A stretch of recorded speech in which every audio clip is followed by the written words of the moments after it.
আমি মাখলুক সম্পর্কে গাফেল না। ওমা কুন্না আনিল খালকি গাফিলিন, আমার মাখলুক সম্পর্কে আমি বেখবর না। কে কোথায় কি করে আমি সব জানি, আমি গাফেল না। আমি আরেক দিকে তাকায় থাকার খোদা না, এদিক দেখি না সেদিক দেখি না, ঘুমায় থাকার খোদা না। লা তাখুযুহু সিনাতুন ওয়ালা নাওম, ঘুমও নাই তন্দ্রাও নাই। সুতরাং যার জন্য করব তিনি এটার পুরস্কার দুনিয়াতেও দিবেন, পরকালেও দিবেন। নাহমাদুহু ওয়া নুসাল্লি আলা রাসূলিহিল কারীম, আম্মা বা'দ। छोटे मदरसों से निकलकर बड़े मदरसों में जाने वाले आज़ाद और बर्बाद तलबा,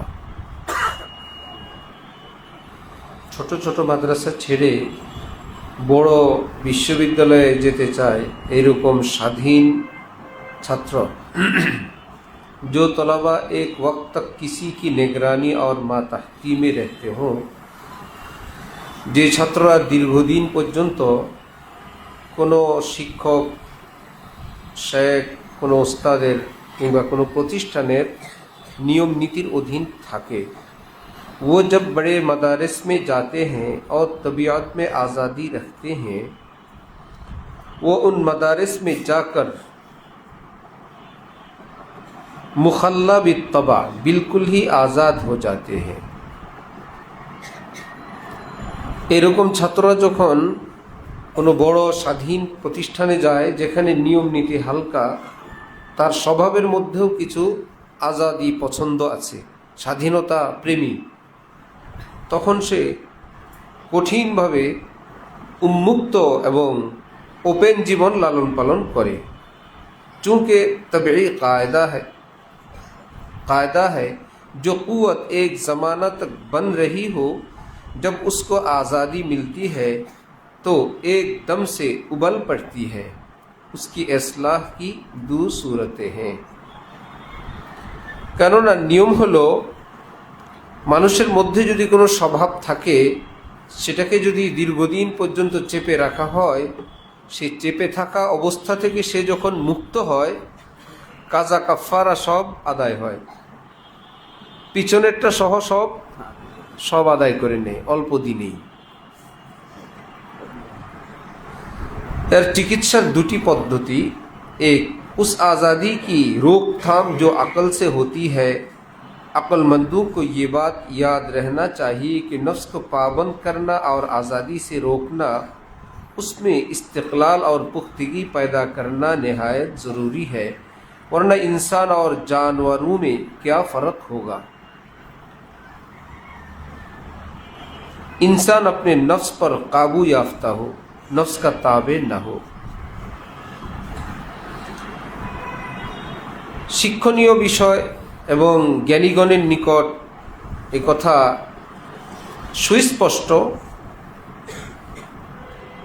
যে নফসকে দীর্ঘদিন পর্যন্ত একটা নিয়ম নীতির অধীন রাখার দ্বারা তার ভিতরে যোগ্যতা পয়দা হয়, অযোগ্যতা নয়। এবং এটাকে একজন ছোট্ট শিশু ছোটবেলা থেকে মায়ের গর্ভ থেকে এসে কি করে, কথা বলে না চুপ থাকে, হাঁটে না শুয়ে থাকে, হাত পা ভাঙা রোগী ব্যান্ডেজ করে তাকে একটা নির্দিষ্ট সময় পর্যন্ত তাকে চলতে ফিরতে বলে না আরামে থাকতে বলে? এই আরামে থাকা কি তার সারা জীবনের জন্য এভাবে থাকবে? কিছুদিন। এখন এটা মজবুত হওয়ার সময়, এখন এটা কাঁচা, এটা মজবুত হবে, আপনি স্বাভাবিক জীবনে চলতে পারবেন। এখন নড়াচড়া করলে এটা আর জোড়া লাগবে না, আজীবন আপনি ল্যাংড়া থাকবেন সারা জীবন। ঠিক ছাত্র জামানায়ও কারো অধীন থেকে নিজের সুন্দর চরিত্র যখন নিজের ভিতরে মজবুত হয়ে যায়, প্রগাঢ় হয়, অভ্যাসটা তার গ্রথিত হয়ে যায়, বাকি জীবন সে এই সুন্দর জীবন নিয়েই চলতে পারে। আর যদি এরকম কারো অধীন না থেকে জীবনটা এলোমেলো হয়, একবার এখানে একবার ওখানে, একবার স্বাধীন প্রতিষ্ঠান, একবার মোবাইল চালানো যায়, একবার স্বাধীন পোশাক পরা যায়, একবার আন্দোলন মিটিং মিছিল করা যায় ইত্যাদি, পড়ালেখা চলছে, পাশাপাশি এই স্বাধীনতাও উপভোগ হচ্ছে, তাহলে ওই ভাঙ্গা পা যেরকম জোড়া লাগানোর পরপরই সে হাঁটতে চলতে চায়, এটা পার্মানেন্ট হয়ে যায়, ভাঙ্গাটা আর জোড়া লাগে না। আমার পায়ের পাতা একটু পিছলে হালকা কাইট হয়ে পড়ে গেছে এক জায়গায়, ইটের উপর পড়ছিল অন্ধকারে, এই হালকা ব্যথা। এখন দেখি সবসময় একটা পেইন। এক্সরে করলাম, ভাঙে নাই। ডিজিটাল এক্সরে করলো, বলল যে ভাঙে নাই, কিন্তু যে ছোট্ট ছোট রগ সুতার মতো টানা দিয়ে পায়ের পাতাটা পায়ের সঙ্গে লেগে থাকে, এভাবে যে থাকে আমাদের পাতাটা, ঝুলে যায় না, ভিতরে তো কিছু আছে, সেখান থেকে কিছু সুতা ছিঁড়ে গেছে। তারপর আমাকে মোজা দিল, কত কিছু দিল। সুস্থ মানুষ বলে বসে নামাজ পড়েন, চেয়ারে নামাজ পড়েন, এভাবে করবেন না, শরম লাগে না? সবাই বলবে সব ঠিক আছে নামাজের সময়। আর আমারও তেমন কষ্ট হয় না, আমি একটু পা ঘুরে ফিরে, কেউ দেখলে দেখছো কিছুদিন উল্টা দিক পা ফিরে নামাজ পড়ছি, লজ্জাও লাগে। সবাই বলবে আরে সুন্নতে তালিম পড়ে কিছুই তো জানে না। এ এক পেরেশানি। কয়জনটা আমি পিছন দিয়ে বলবো? ওই লোকের মতো লাগে যে মসজিদের সামনে নারকেল গাছে উঠে নারকেল পাড়ছে, পরে মসজিদে এসে চেয়ারে বসে নামাজ পড়ে। কি ব্যাপার ডাক্তার সাহেব, আমারে চেয়ারে বসে নামাজ, কোমরে ব্যথা, চেয়ারে বসে নামাজ, নারকেল গাছে উঠছে নামছে, সেই লোক চেয়ারে বসে নামাজ পড়ে। তা আমার নিজেকে এমন মনে হলে আমি চালাকি করে মোজা টুজা আরও যা যা দিছিল খুলে পড়ি, কিন্তু ব্যথা তো যায় না। পরে এক ডাক্তারের কাছে গেলাম, অভিজ্ঞ, উনি বললেন আপনাকে এরকম মাসখানিক রেস্টে থাকতে হবে, এটাকে চুপচাপ এভাবে ব্যান্ডেজের মধ্যে থাকতে হবে যেন সে জোড়া লেগে যায়, লাগাবেন না, তাহলে পার্মানেন্ট হবে ব্যথা আপনার, এটা স্থায়ী ভোগ করতে হবে। এখন সেই এই দ্বিতীয় পার্ট চলছে, ওই 1 মাস যাবৎ রেস্ট দেই নাই, এখন ওই ব্যথা নিয়ে আমি চলছি। একটু 19-20 হলে ব্যথা লাগে, একটু সতর্কভাবে চলি, ব্যথা আছে তো আবার নাই। পাটাকে এইভাবে দিয়ে আসন পেতে যখন বসি, ওই পায়ের উপর চাপ পড়ে, তখন আবার ব্যথা লাগে, পাটা উঠে বসি। তো মুরব্বীদের সামনে বসলে ভাববে আল্লাহ কিভাবে বসছে। আবার কত রকম উঁচু নিচু হই, কত জায়গায় মাইকিং করা যায়, কতজনকে বলা যায়। তো নির্দিষ্ট একটা কিছুদিন ওই স্বাধীনতা বর্জন করতে হয়, চলবো না, ফিরবো না, ডাক্তার যেভাবে বলছেন আমি সেভাবে থাকবো, তাহলে পরবর্তীতে শান্তি। আর ওই সময়টা যদি এলোমেলো হয় তাহলে দীর্ঘদিন তাকে কষ্ট করতে হয়। এখনও সুযোগ আছে, ডাক্তাররা বললো এখনও যদি রেস্ট দেন জোড়া লাগবে, কিন্তু শিক্ষা জীবন যদি চলে যায় আর জোড়া লাগার ব্যবস্থা হয় না। আল্লাহ আমাদেরকে, আমাদের সন্তানদেরকে, আমাদের আপনজন, প্রিয়জন, ছাত্র সকলকে আল্লাহ হেফাজত করেন। কারো অধীন থাকা এটাই সঙ্গত, এর দ্বারা তাকে কিছু বলার সুযোগ হয়। দ্বিতীয় পদ্ধতি, और जो ऐसे लोग हैं कि उनमें अक्ल नहीं, उनका नाक़िसुल अक्ल होना मुशाहद है, उनके लिए बड़ों की मातहतिया और ताबेदारी ज़रूरी है, उसके बगैर तबाही है। আর যাদের আকলই কম তাদের জন্য তার উপায় নেই। প্রথম গ্রুপ, নিজের বিবেক বুদ্ধি দ্বারাই সে থেমে যাবে, নিজেই বুঝে আমার এটা করা উচিত, এটা করা উচিত না। দ্বিতীয় গ্রুপ এও বুঝে না, তার জন্য তো কারো অধীন থাকা ব্যতীত একা একা কাজ করা মানে ধ্বংস হওয়া। बेवकूफ़ और कम अक़ल के लिए यही मसलहत है किसी का ताबे होकर रहे। जैसे अगर छोटे बच्चे को माँ बाप के ताबे न किया जाए तो यकीनन हलाक होगा। ছোট্ট শিশুকে যদি পিতামাতার অধীন থাকতে না দেওয়া হয়, স্বাধীন চলতে দেওয়া হয়, সে ধ্বংস হবে। क्योंकि उसको अपने नफ़ा और ज़रर की कुछ खबर नहीं, তার ভালো মন্দের কোনো খবর তার নাই। तो बेवकूफ़ और नासमझ के लिए किसी का मातहत होना ही मसलहत है और उसी में उसकी हिफाजत है ताकि दूसरा उसको रोक टोक कर सके। যাদের আকল বুদ্ধি কম তাদের জন্য এইরকম কোনো বড় মানুষের অধীন থাকবে, তার দিক নির্দেশনা মোতাবেক চলবে।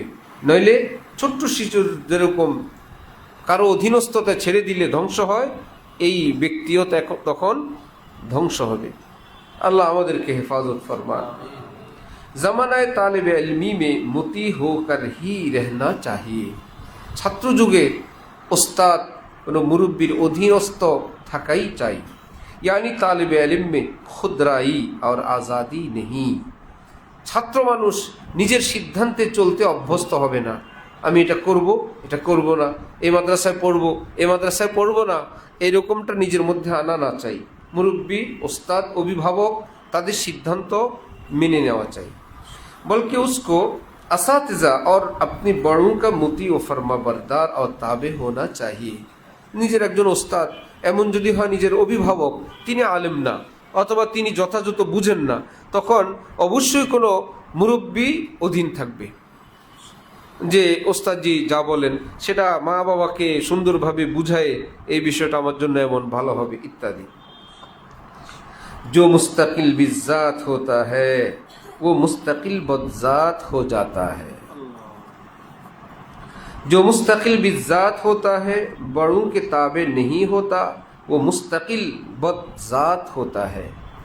যে স্বয়ং সম্পন্ন হয়ে যায়, কারো পরোয়া করে না, কারো ধার ধারে না, নিজেই নিজেরটা চলে বলে করে, সে মুস্তাকিল বিজ্জাত হতা হয়, আস্ত একটা খারাপ লোক হয়, বদজাত হয়, মাথা থেকে পা পর্যন্ত আস্ত একটা নষ্ট মানুষ হয়। একটু আগে তালিম চলতেছিল যে নিজের ব্যাপারে একরকম, অন্যের ব্যাপারে আরেক রকম। নিজের ভুল তখন আর ওই মানুষগুলোর নজরে পড়ে না। একটা মজার খবর হইলেই, যে মানুষগুলোর স্বাধীন চেতা তাদের একটা বৈশিষ্ট্য, নিজের ভুল নিজের নজরে পড়বে না, শুধু মানুষের ভুল আর মানুষের ভুল। আর মানুষের ভুল চর্চা করতে করতে করতে করতে তার মুখ নাপাক, কান নাপাক, দিল নাপাক, ভিতর নাপাক, আরেকজনের ময়লা আবর্জনার কথা ভাবতে ভাবতে নিজে ময়লা হয়ে গেছে। নিজের ইসলাহের ফিকির নেই, শুধু অন্যের ইসলাহ, শুধু অন্যের ইসলাহ। অথচ বলে কি এগুলো তো তার ভালোর জন্য। হযরত হানিফা বলেন ভালোর জন্য না, তোমার নফসের জন্য এগুলো করো। যদি ভালোর জন্য হইতো, এরকম কত খারাপই তোমার মধ্যে আছে, সেগুলোর ইসলাহ করো না কেন? জামাই মিয়া তার স্ত্রীকে শ্বশুর বাড়ির সম্পদ আনার জন্য বলে, পাশাপাশি আবার বলে লোভ লালসার জন্য বলি না, তোমার ভাইরা যাতে জাহান্নামে না যায় ওই জন্য।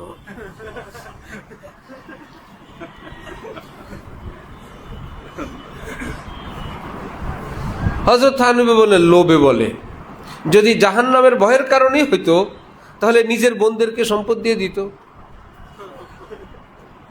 ঠিক না?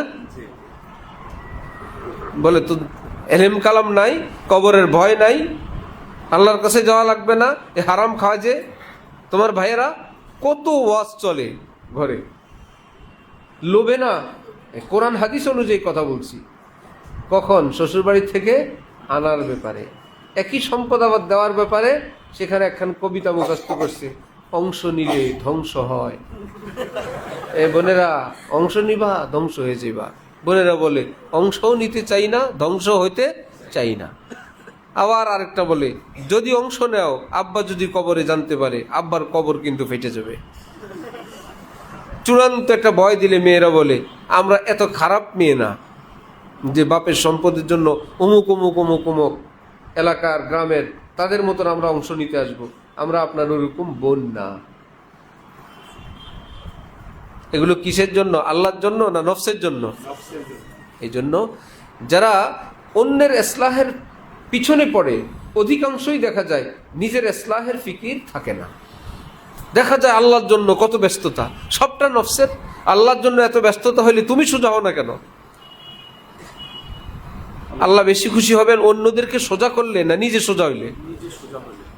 আল্লাহ বেশি খুশি হবেন আমার মাধ্যমে 10 জন লোক উজু করলে না আমি উজু করলে? 1000 লোক উজু করলে না আমি উজু করলে? হ্যাঁ, আল্লাহর জন্য উজু করানো তো ভালো কাজ, কিন্তু সব ভালো কাজের চেয়ে নিজে উজু করা বেশি ভালো না, বেশি জরুরি কাজ। শয়তান এটা বুঝতে দেয় না। আল্লাহর জন্য শুধু উজু করায়, নিজে বেউজু। আল্লাহর জন্য বস্ত্র বিতরণ করে, নিজে বিবস্ত্র। আল্লাহর জন্য দ্বীনের ফেরি করে, নিজে বদ্দীন। বুঝা গেল? আল্লাহর জন্য না, নফসের জন্য। বলতে মজা লাগে, স্বাদ লাগে।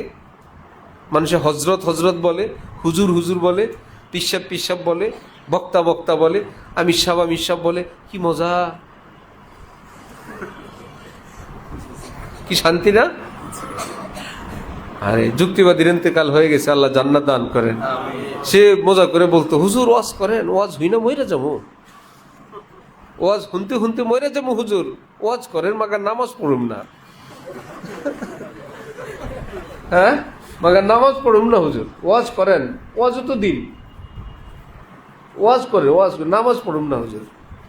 তো সেই যেই ওয়াজ শুনবো উদ্দেশ্য নামাজ পড়তে ভালো লাগে না, ওটা কি দিনের জন্য না মজার জন্য? বহুত মুশকিল। এই জন্য এবাদত দুই প্রকার, কিছু এবাদত করণীয়, কিছু বর্জনীয়। কথা বল। তো করণীয় এবাদত যেটা আমরা করি এটা এবাদত সওয়াব, কিন্তু এর মধ্যে এক প্রকারের মিষ্টি মধু আছে। সেজদা করতে ভালো লাগে, পাশাপাশি আবার কেউ দেখে, দান করতে মজা লাগে, সবাই মাশাআল্লাহ বলে, ইত্যাদি ইত্যাদি বলে। নজর হেফাজত করতে কেউ দেখে, কেউ মাশাআল্লাহ বলে।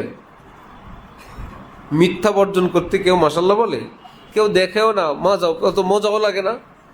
তো এক এবাদত এবাদত, কিন্তু সাথে একটু মিঠা আছে। এক সুন্নত সুন্নত, সঙ্গে একটু কি মিষ্টি খাওয়া সুন্নত, সুন্নত হইলো মিঠাও লাগলো। আরেক সুন্নত জেহাদ করা সুন্নত, আবার একটু রক্ত ঝরে, না আমি তাহলে সিন্নি সুন্নতটাই পালন করি, এটা এই সুন্নতটা অনেক মজা। তো করণীয় ইবাদতের মধ্যে হালকা হালকা মিষ্টতা, হালকা হালকা মজা আছে। আর যেটা বর্জনীয় পুরোটাই তিতা, কষ্টের।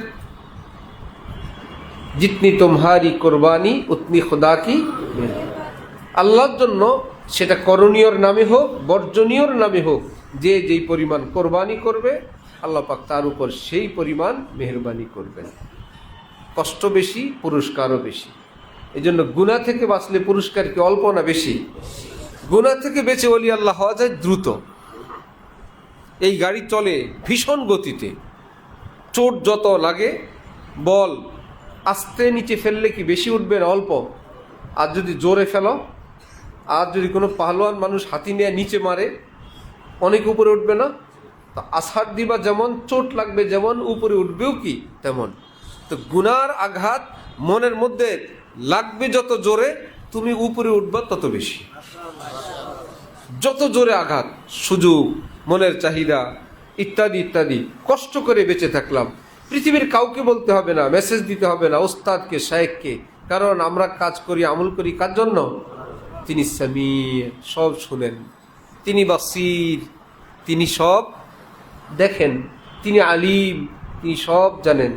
18 পারার কালকে প্রথম পৃষ্ঠায় গেল, ওমা কুন্না আনিল খালকি গাফিলিন। আল্লাহ, কেমন লাগছে শুনে? আমি মাখলুক সম্পর্কে গাফেল না। ওমা কুন্না আনিল খালকি গাফিলিন, আমার মাখলুক সম্পর্কে আমি বেখবর না।